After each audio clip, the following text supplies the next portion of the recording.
নমস্কার বন্ধুরা, আমি সুমিতা। আমার একটি রিলস ভিডিওতে তোমাদের সবাইকে অনেক অনেক স্বাগত জানাই। সেদিন ছিল 8ই ফেব্রুয়ারি, আমার বরের জন্মদিন।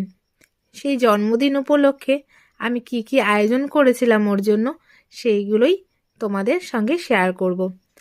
তো প্রথমে আশীর্বাদ পর্ব। তো মাকে বললাম, মা তুমি একটু তোমার ছেলেকে ধান দুপু দিয়ে আশীর্বাদ করে নাও। তো মা সেই তার ছেলেকে আশীর্বাদ করে নিচ্ছিল। আর মা নিজে হাতে করে একটু পায়েসও করে নিয়ে এসেছিল। সেদিন আবার ছিল আমার ভাসুরের ছেলে মানে আমাদের দ্রোণের জন্মদিন। তো কাকা ভাইপো দুজনেরই জন্মদিন, সেই উপলক্ষে মাও বাড়িতে পায়েস বানিয়েছিল।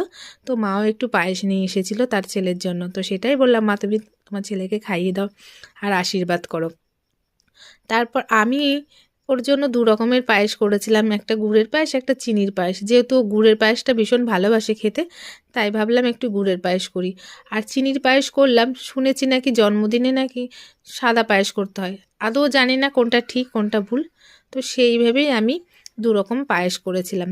আর তার সঙ্গে যেমন পেরেছিলাম ওকে খাবার রান্না করে দিয়েছিলাম। তো দেখো ছেলে ওর বাবাকে খাইয়ে দিচ্ছিল, আর ওর বাবাও ছেলেকে খাইয়ে দিচ্ছিল। আর এই সময় মেয়ের আঁকতে যাওয়ার সময়, তো সেই জন্য মেয়ে এতই ব্যস্ত ছিল যে ও তাড়াতাড়ি করে খেয়ে চলে গেছিলো। তো এই মুহূর্তটায় ও বাবাকে খাইয়ে দিতে পারেনি, ওর বাবাও ওকে খাইয়ে দিতে পারেনি।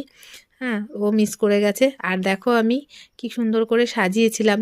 অতটা হয়তো সুন্দর হয়নি, কিন্তু আমার কাছে ভীষণই ভালো লেগেছে। আমি যে মানে সুন্দর করে গুছিয়ে নিজে হাতে রান্না করে সমস্ত কিছু করে ওকে খেতে দিয়েছি, এটাই আমার কাছে ভীষণ ভালো লেগেছে। জানি না ওর কাছে কেমন লেগেছে। ও তো বলছিল ওর কাছে নাকি ভীষণ ভালো লেগেছে সব রান্নাগুলো। তো খাসির মাংস, মুরগির মাংস, মাছের মাথা দিয়ে মুগের ডাল, 2 রকম পায়েস, চাটনি, একটা পাতা বাটা, আর সব রকম ভাজা, আর একটা মাছ ভাজা। যাই হোক এইসব দিয়ে নানান কিছু দিয়ে আমি ওকে সাজিয়ে গুছিয়ে দিয়েছিলাম। তারপর আমার মেয়ে একটা ওর বাবার জন্য গিফট নিয়ে এসেছিল। তো দোকানে যাওয়ার সময় সেটাই ওর বাবার হাতে চুপি চুপি গিয়ে দিচ্ছে। আর সেই সময় আমার ছেলে পাশে যে ঘুমোচ্ছে মশারি টানানো, ওই জন্যই। তো যাই হোক দেখো ঘড়িটা কেমন হয়েছে। ও একটা ঘড়ি গিফট করেছে ওর বাবাকে। ওর বাবা তো বলছে ওর বাবার কাছে ভীষণ ভালো লেগেছে মেয়ের দেওয়া যে গিফট। তারপর রাতে একটা সারপ্রাইজ প্ল্যান করলাম ওর জন্য। ও দোকান থেকে আসার সঙ্গে সঙ্গে আমরা কেকের আয়োজন করেছিলাম। তিথি আর খুশিকে দিয়ে ও কেকটা আনিয়েছিলাম। তো ওরা দুজনে পছন্দ করে কেক নিয়ে এসেছিলো।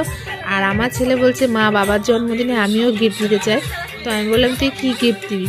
তো বললো, মা একটা কাপ গিফট করব বাবাকে, দিদির বান্ধবীদের এনে দিতে বলবো। যেহেতু দিদির বান্ধবীরা দিদিকে গিফট করেছে,